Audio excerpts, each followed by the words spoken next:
Welcome to the straight up, no bullshit, the Don Handston Show. Our hosts are going to push the limits, but create an environment where it's safe to uncover the crap that holds you back so you can survive the mediocrity of today's life. And they'll be admitting and revealing their own experiences so you can learn the skills and attitude you need to be who you are. No bullshit. Warning to all listeners: if you have thin skin and get offended easily by harsh, direct, or somewhat offensive content and language, then this podcast may be overwhelming. However, we believe pulling your blinders off and viewing things from a real perspective may feel invigorating and may be the very thing that may cause you to expand your capabilities exponentially. Now here's your hosts, Don and Markus. Welcome, everybody. Welcome back to another episode of Straight Up No Bullshit, your go-to show for real, unfiltered conversations about life, about betterment, about living life on your terms. Don, how's it going, my friend? Everything's going wonderful today. Excellent. Well, we got a very special guest joining us today, Travis Dodson. He's a man whose story is going to inspire you and motivate you to no end. Travis is truly a true example of resilience and determination. Imagine having your life changed in an instant, losing both your legs due to a horrific incident while serving in the Marines. But Travis didn't let that define him. Instead, he pushed forward and refused to be defeated. Not only is Travis a Purple Heart recipient, but he's also participated in the 2014 Paralympic Winter Games for Nordic skiing. Talk about taking adversity head on and turning it into triumph. And it was during those games that he discovered sled hockey, a sport that would further fuel his passion for conquering any challenge that came his way. Today, we're going to dive deep into the mindset of someone who's faced unimaginable obstacles and come out stronger for it on the other side. Think about it. How does one find the courage to keep going when life throws you a curveball like it did for Travis? These are the questions that we're going to be exploring in today's conversation. So without any further ado, Travis, welcome to the show, my friend. Hey, yeah, thanks for having me. It's great to be on. Absolutely. Without a doubt. So, I mean, when Don first told me about your story, I was like, unbelievable. So thank you so much for your service and for what you really, gave and also sacrificed for our country. Thanks can't even begin to share our gratitude for what you're doing. I mean, you had an amazing story. So tell us, how did it all start? I mean, how did you pick yourself up from being in a situation where a lot of people would just curl up in a ball and want to just give up? You faced significant challenges and you overcame it. What were you thinking? How did you accomplish that? Yeah, so back in 2007, I was injured in Iraq by a grenade. Luckily survived. My one friend did not. He died in that incident. Sorry. So I think going through the recovery process and all that, it was kind of a I'm not like a perfect person. I obviously went through my own struggles initially. But sure. I think one thing that helped me was people kind of had told me hey man, you made it, you survived that. Whereas your friend didn't. I bet he would trade places with you right now if he could. And I was and that kind of helped to kind of be stop having a pity party for yourself. You got life's going on and you're kind of, not a second chance at life, but almost losing my life in Iraq. And then, right. So it's hey, let's make the best of what I got, Absolutely. That's contrast. That definitely has a way of shining a light on how good our lives really are, no matter what's going on. So yeah, that's phenomenal. So what role did determination and resilience play in helping you overcome it? And just what inspired you to say, you know what, I'm going to go and I'm going to learn how to cross country ski, or I'm going to, maybe you were a cross country skier before and it was a love of yours and you decided to take it on. But how did that transpire? No, it was really so I did a lot of rehabilitation, after my injury. The military did an outstanding job. They have top-notch facility that I went to do my rehabilitation. And it was there that I kind of started really getting into working out. In the Marine Corps, I kind of fell in love with running. I was never really a runner, but we ran so much in the Marine Corps that I really enjoyed that. And the feeling of truly just exerting yourself and to where you kind of have nothing left and you're just dog tired, that became a really good feeling to me. And I love that. And so I was kind of missing that. Wow. When I got injured. All of a sudden I'm kind of in a wheelchair and, it's kind of hard, working out's not the same. It got really tough. to really get that, runner's high or whatever it is. So then it was at that rehab center where I started, the first sport I really got into was wheelchair racing. And it was just a sport, like you could go out on the road, you had a chair and you just like could push, and just like really wear yourself, down to there's like, almost you feel like you have nothing left. And so that's really what got me into like, I was like, oh man, I'm really loving, you know, exercising and just working out. Did some competitions, did some 5Ks, 10Ks, eventually did a couple marathons. I did Chicago Marathon, Boston. So really loved that. And then it was like, after that, I got involved in, cross country skiing. And then that was another great sport where like, that is brutal hard cardio, like just another level of like pain that you are just going through for, like we'd have like 30-40 minute races and you're just at your threshold the whole time. And so I really love that sport. You're out in the snow, beautiful scenery, and you're just killing yourself. So, and then obviously like sled hockey, but that became like my real thing. I was there in Sochi. I watched the US team, win gold there. I was there as a cross country skier, but I watched them win, and I'm kind of watching that sport and I'm like, man, I think that's my sport. Like, I think I could do that. Like, that looks like way more like they get to, all the physical exertion of like skating hard and everything like that. And then the contact, the team camaraderie. I started kind of missing, like I was doing all the workouts on my own, and really like sled hockey had that team component where like, we're going to work together and accomplish this, and win. And so I just dove in like head first. I just completely stopped doing the other sports. All I did was focus on sled hockey. And in a couple of years, I was lucky enough. I got selected and picked up for the 2018 Paralympics in sled hockey. So just in 4 years, going from never playing it at all, and then I was on the national team. Wow! It was just like, I couldn't believe it. It was incredible. It was hard. Like I was working at it every single day, going to the rinks, everything. And then, but in 4 years, got selected for the national team. Probably the last pick to barely make it on, but I still made it. And then I was a part of that 2018 team, and we won gold in Pyeongchang. So let me share the things that I do know about Travis. So I met him on the ice and we worked together. And the first time that we said, "Hey Travis, you wanna come out and get a burger and a beer with us?" He's like, "Sure." I hold the locker room door open for him. And Travis goes, "Donnie, can you do me a favor?" I said, "What?" He goes, "Don't hold the door for me." I said, "Okay, I won't hold the door." So we all go out to get into our car. Travis is pushing a wheeled bag with his wheelchair, opening the doors, goes to the back of his truck, hits the remote, puts his bag up in the truck, climbs up in the truck, reaches down, grabs his wheelchair, throws that in the truck, slides up, drives away, right? We go to the bar, and we show up at the bar, and we see Travis's truck in the parking lot. We walk in the bar, and this motherfucker's sitting on a bar stool waiting for us. And I go, "Way to make us look fucking worthless, okay? We got 2 fucking arms, 2 fucking legs. You're on the bar stool like, where are these idiots?"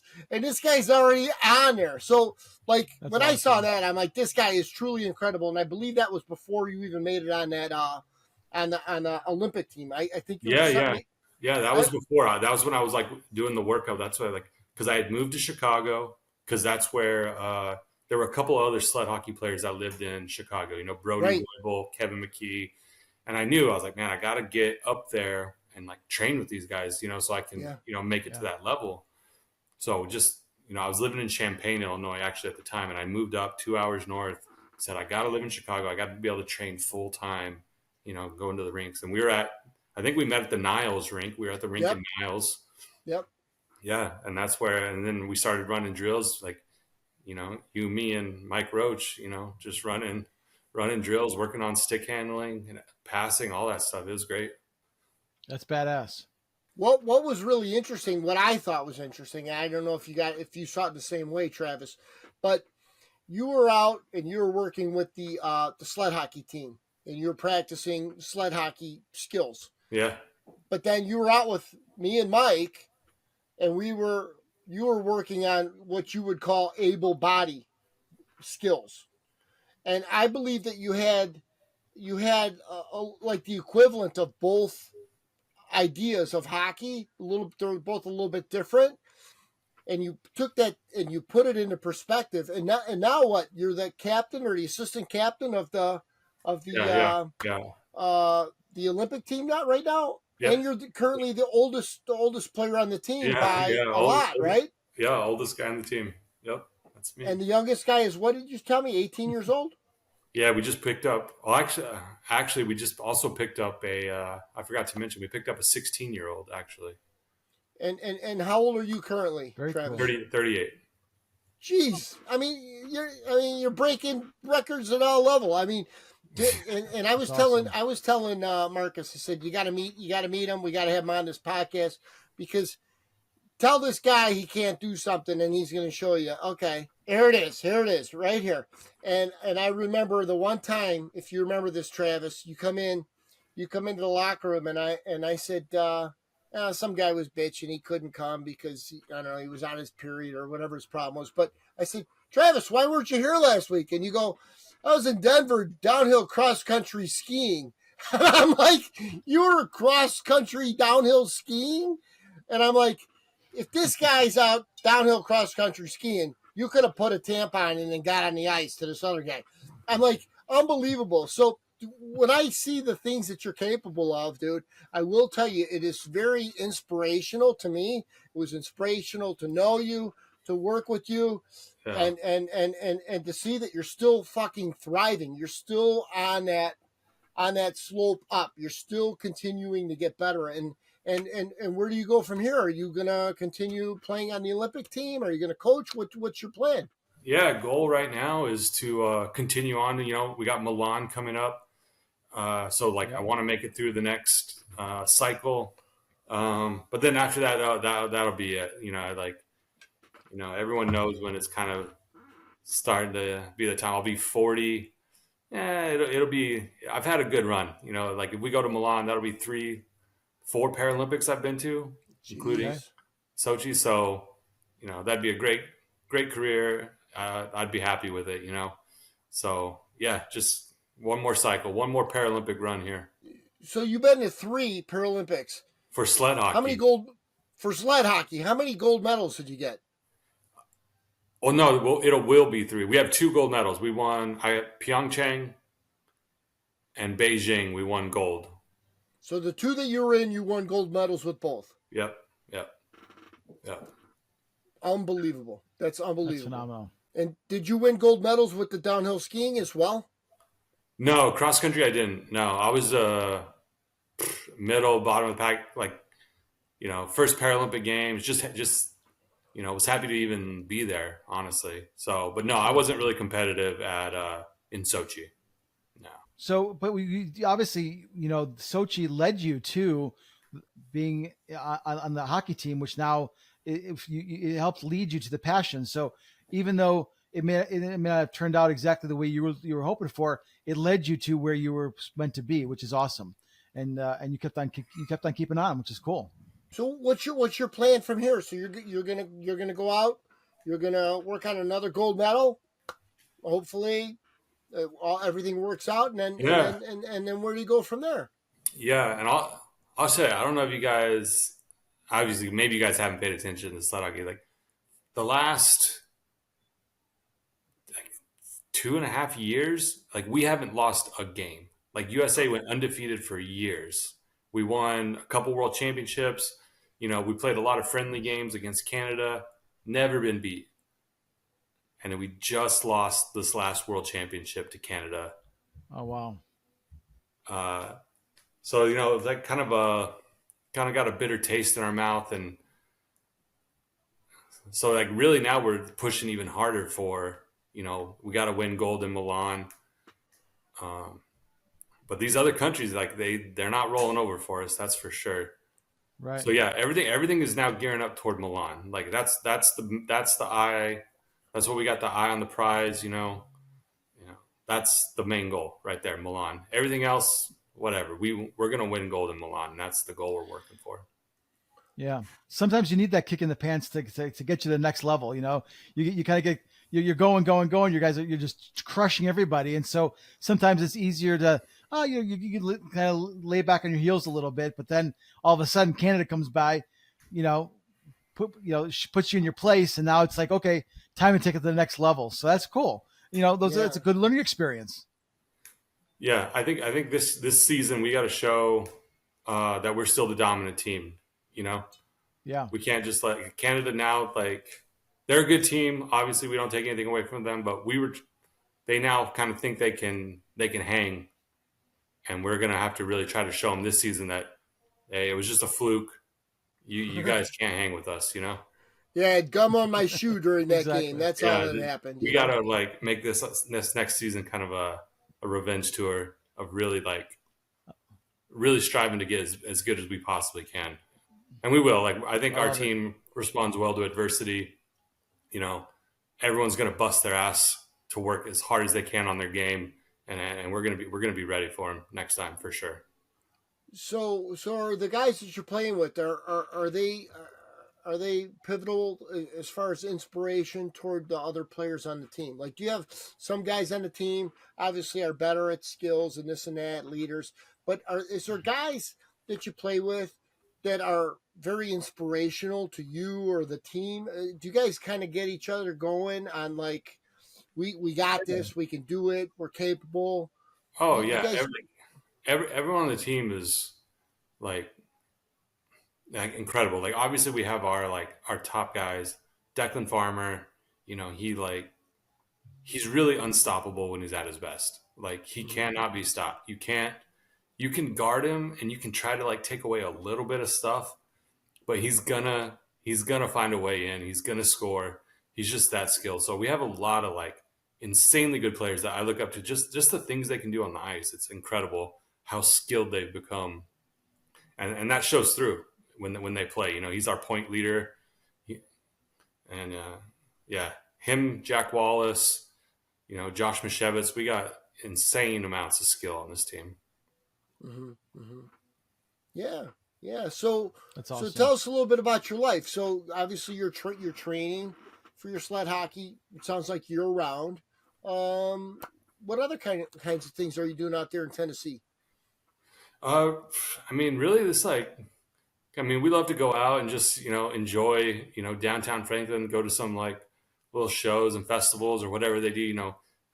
Tennessee is just a great place. I've been really happy here, especially down here in Franklin. A little quieter than Nashville. Nashville's got a lot going on when you're in downtown Nashville. So it's nice to kind of be out away from it. But yeah, training takes up a good bit of my time. But yeah, just living life. Enjoying the weather, going out to the pool, hanging out, doing all that stuff. Yeah, that's awesome. That's awesome. Absolutely. What's on the horizon for you? What do you have a vision or some goals that you're eyeing on that's going to be on past the Olympics, or are you right now just going to focus on just beating Canada and dominating, and then you'll decide what to do next? Yeah, well, obviously, right, obviously that's the goal, but I have been thinking about what I'm going to do after, sled hockey is sled hockey will be done for me at some point. That's just the nature of athletics. Right. Is you can't do it forever. The young kids, they're coming for you. So after this Paralympics, I'm going to be done. And then I actually just recently had one of my first, a public speaking, went and did a talk for New Mexico Department of Agriculture. They had an annual conference. I'm originally from New Mexico. So that's how they kind of reached out to me and said, hey, we'd love to have, another fellow New Mexican come back and, speak. So I did a speaking engagement and I thought it went really well. It was my first one. So probably a little rough around the edges, but that's something I'm going to look to in the future, is to continue going and doing some public speaking and, telling my story and, some people want to hear it. I love that. That's great. Absolutely. Well, you're an inspiration. So, I mean, telling your story is huge. I think even documenting what you're doing there on the ice there, I think, your chefs have someone shoot some video of you guys out there on YouTube. I mean, it would be very inspirational as well. And if you like public speaking, I got addicted to public speaking early on in my career. And I tell you, there's no bigger high than performing and then presenting in front of a large group and people getting it. The light bulbs go on. You can just see in the look in their eyes that you made an impact, and it's pretty awesome. So I hope that goes well for you. I hope you continue doing that. Oh, thank you. Yeah, it did go well. I was like, it was my first time. It was probably kind of a small, like it was 150 people, maybe something like that. But that's a nice sized crowd. Talked for about 30, 40 minutes or so, and that was kind of a lot. I feel like that's a long time. If that's your first speaking engagement, to go up and talk for 30 minutes, sure, nonstop is kind of, there's a lot to be said. So, but I thought absolutely. It was pretty well received. Everyone said I did pretty well, and yeah, it was great. I just had such a good time with it.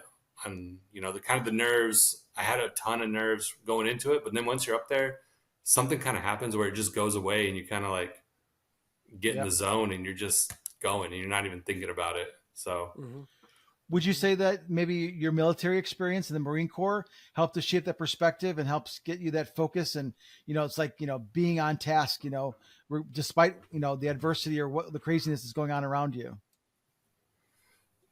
Yeah, just in like how to prepare. Like I like a little bit of the discipline of like I really worked on the kind of what I was going to say, outlining it, and I think that's just like the discipline to kind of focus in. Like I kind of got that from the military. Right. Yeah, being like an infantry guy, that a lot of the skills we learned don't really translate, but there's the small stuff that'll translate. Yeah, discipline, sure. Working together, just all that stuff. Like proper planning. We've always said, like, if you're going to go into something, like proper planning is like, that's the key to success. If you haven't planned properly, everything's going to go to shit. And so that's really what it comes down to. Yeah. It's one of the big things I took away from the military. That's awesome. That's awesome. You said when you got up there and it's like you got in the zone, it's almost like in my mind, I could almost picture, I've never been in the military, so I'm just going off of things I've seen and read, is that once you're like, if you were in a combat situation and you almost, maybe you were nervous, but you got into the zone because you were right there. Was that experience similar? Yeah, it's kind of the same. Like, I mean, you're about to like, when you leave the wire, there always were a little bit of like nerves. Like you're kind of like, okay, here we go. It's like game time, right? Like this is the real deal now. We're going outside the wire. Like anything could happen. We've talked over, we've done all the planning. We've talked over our route. We know where we're going, why we're going, what we're trying to look for, all that stuff. We know everything. Right. But there's always going to be a screwball. There's always something that's going to happen out there that you're like, oh shit, like now we have to just react and figure it out. So adapt. Yeah, there definitely was that stuff where you have the nerves, but once you're out there, it's just, you're in it. You just have to get it done. That's all there is to it. Adapt, right? Adapt. Yeah. You just adapt to it. Whatever new situation pops up, you're just like, oh, yeah, change of plans. We got to do this. Let's go do it. Well, that kind of falls into your hockey, right? Your hockey that you're doing, right? I mean, every situation's going to change every second, right? Oh yeah, It's constantly adapting and knowing that there's options for you. That there's different things that you can do to take advantage of that, of the change, right? Yeah. And so that's probably helped you be successful even in the hockey, right? Like. Yeah, absolutely. I mean, it's the same thing. Like, we have a plan for how we want to deal with certain players, maybe on like Canada, but all of a sudden, someone gets beat. It's a one-on-one matchup. They get beat defensively. You have to react. You just have to cover new things. Yeah. It's a complete shift until that guy gets back in position. So yeah, it happens all the time in a game. Like everything's good. We have everything good. Oh shit, someone got beat. Now we have to react, and you have to pick someone else up. You have to communicate. Hey, I got him. You're going here. Watch this guy. It's all that stuff. So a lot of that came exactly like military, just like that. Got it. So what would you say, in your opinion, what is the key to living life on your own terms? Because you're obviously doing that. Like, honestly, like like, I know you guys think, like, to you guys, it feels, you see me as like an inspiration, but to me, it's just why wouldn't I just continue living life? Like, Right. I was down for a while, and it, like, it sucked. Like, I was injured and whatever, but I was like, man, like, life goes on. Like, there's still so much to do. It's all different Yes, now. it Like, I does. do stuff a little bit differently. But to think about, like, the stuff I've done in my life that I would have never got to do. Now I play sled hockey on the U.S. national team. I get to travel around the country and the world playing hockey, getting paid. Like, who would have, like, ever thought I could do this? You know what I mean? This would have never happened to me. And now I'm Right. living, like, an awesome life. Like, yeah, I have, like, some daily struggles, but who doesn't? You know what I mean? Like, who doesn't have daily Right. struggles? You just deal with them and you keep going. Like, life is So more than true. just, like, bad things happening to you. There's so much awesomeness. Like, go out and do it. So you're the epitome of everything that I try to portray in this channel, right? And no matter how bad something is that happens, there's always a silver lining. There's always a reason that you can come out better for it. Okay, things change with things that happen, right? Yeah. But if you can always reach out and always hook onto the positive side of things and find that silver lining, like you just said, it's awesome. You're able to do things that you were never able to do before. I mean, you just identified your silver lining where most people would adhere to the tragic part of what got you where you are today, where you adhered to the positive side. You're playing hockey, you're traveling the world, you're living a great life. You just said awesome. You just used all these words to describe how wonderful life is if you're reaching for that positive. If you're not focused on that negative, you're focused on the positive side of whatever it is that happens. And for me, that's inspirational because I wish all people could think like that, because if all people could think like that, this world would be a fantastic place. And not that it's not, but it could be better. Everything can always be better, right? Yeah. And it's not to say you can't, everyone's got problems, and that means something. It doesn't mean like you just can't ever feel like, I don't want to say bad, but like, yeah, you're going to feel down sometimes. You're like, oh man, that sucks that happened to me. Okay. That's it. Now you've been sad for a little while. Now it's time to be like, what am I going to do about it? Like, how do I keep going? Yeah. You can't just dwell on it. Like, you can process it, what happened to you and all that, but then, all right, it's over and it ain't going to change. Like, you better just deal with it. Right. Right. Yeah. And it goes back to, again, one of our podcasts was on being the cause or being the effect, right? And being the effect is outside sources affect who you are or what you're capable of, and being the cause is being the reason why you can, right?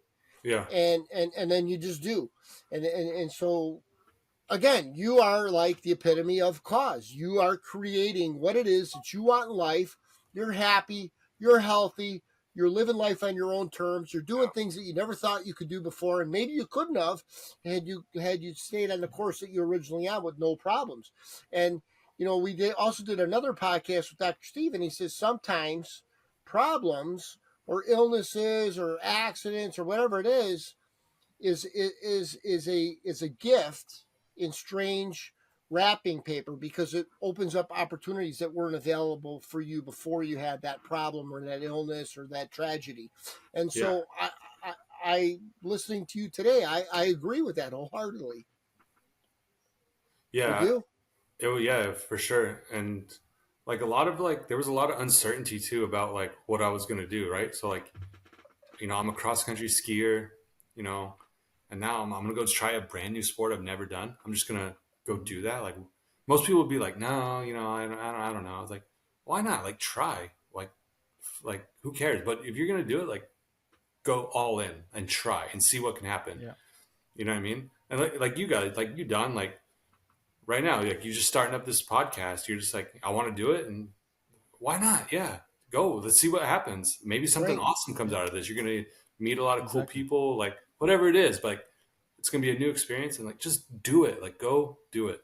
There's no reason not to just go all in and try something new. And if it doesn't work out, it's okay. It doesn't matter, but give it your all and like try it, you know? Without failure, you never get success, right? Yeah. Exactly. You have to be okay with failing. Yeah. You have to be willing to try. Just starting from the first, in the get go. Mm-hmm. I had an interesting experience a couple of years ago where I almost died, and I was in ICU for 28 days. And you know what? There was times where I was challenged as well. However, it's like, you know what? They gave me a whole new perspective. I'm only gonna do things that brings me happiness and joy, no matter what it is. I don't care if it makes me money, doesn't make me money. If it makes me happy, and if I feel like I'm contributing to the world, then that's what I'm going to do. And this podcast is one of them. So yeah, it's awesome people do that. Yeah. You just got having that perspective is so important. And those perspectives you shared here today are just phenomenal. So I appreciate that very much. So we just celebrated the 4th of July. How do you define personal freedom and independence? Define personal freedom? Oh, that's a tough one. Independence. Yeah, I feel like, we're pretty lucky. We live in one of like the greatest country, right? Yep. I feel like I have that, and that's exactly, what I have. Like, I have personal freedom. I can go do whatever I want to do. If I want to go attempt whatever, nothing's holding me back. And yeah, I love that. That's awesome. What other areas in your life do you not hold back from? Like, what other areas would you say are extraordinary, just like what you're doing right now on the ice? Oh, that's a tough question. I don't know. Like, that's something I don't think about. Sure. No, I get it. You know what I mean? Like, I don't have what else am I doing? I feel like just sled hockey takes so much of my focus. Like, that's my job. That's everything I do is geared to that. Whether when I'm going into the gym and I'm lifting, with my trainer, everything's geared to like, how do we make you better on the ice? How do we make you stronger, faster, or keep you strong and fast as I'm aging. So just still the pursuit of sled hockey. It sounds like you define it as betterment. Everything I'm doing. Yeah. Yeah, absolutely. He is, right. Markus. It's I think part of the secret to your success is you're constantly striving to get better. You said it, stronger, faster, whatever it is. You're looking to improve yourself, and if you always improve, you will not ever be happy with declining, right? When you're always looking to improve and go up, right? You're not going to be happy with your body falling apart or getting slower. And let's say you get slower. What I found, because I got a new hip now, Travis, I don't know if you know that. Oh, I got a new hip now, and I can actually skate again pretty good. So it's really cool. But the thing is, through losing speed and all the things that maybe I had before, okay, right now, my improvement is more on the skills, right? More on the skill level. And I never really had all the skills that I had. So there's certain things that you can't improve, but you can improve other things that will supersede the areas that you cannot improve or that decline. And it sounds like that's exactly what you're doing, right? Yeah. And, I'll just say, like, one thing our coach always tells us is we've been on the top of sled hockey for a long time. Mm-hmm. USA, we went on a almost 2.5 year winning streak, didn't lose a game. But our coach always, during that whole time, said, he's like, hey, if you look at the top of a mountain, they're like where the trees stop growing, like nothing grows on top of a mountain. He's like, you guys are on top of your game right now, but you have to figure out a way to keep growing.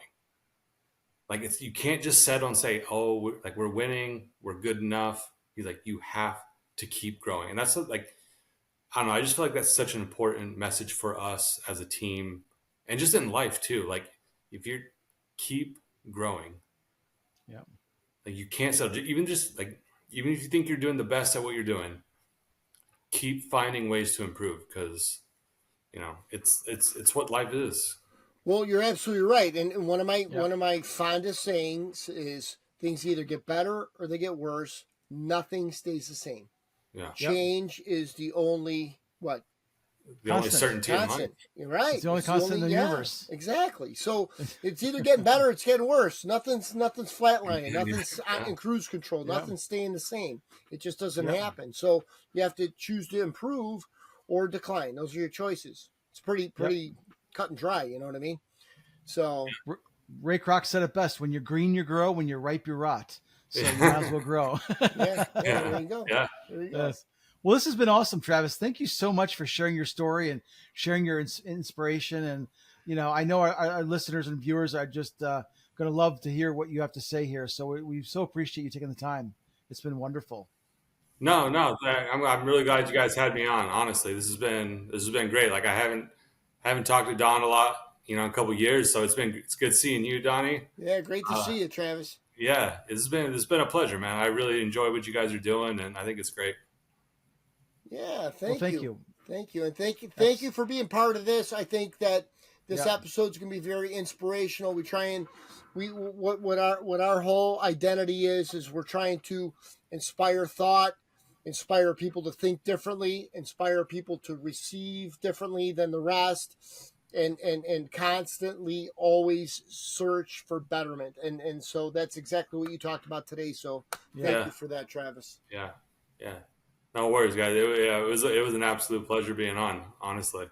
So let me know if you get back in Chicago. We can do some skating. I don't know if you ever come out this way. I haven't in a long time, but I definitely will. Go out there. We'll go out there to maybe Hoffman. I got a buddy that lives in Schaumburg. Maybe we could go to Hoffman Estates and skate once or twice. It'd be great. Let me know. We'd love to see you, Travis, and I'm glad you're doing well.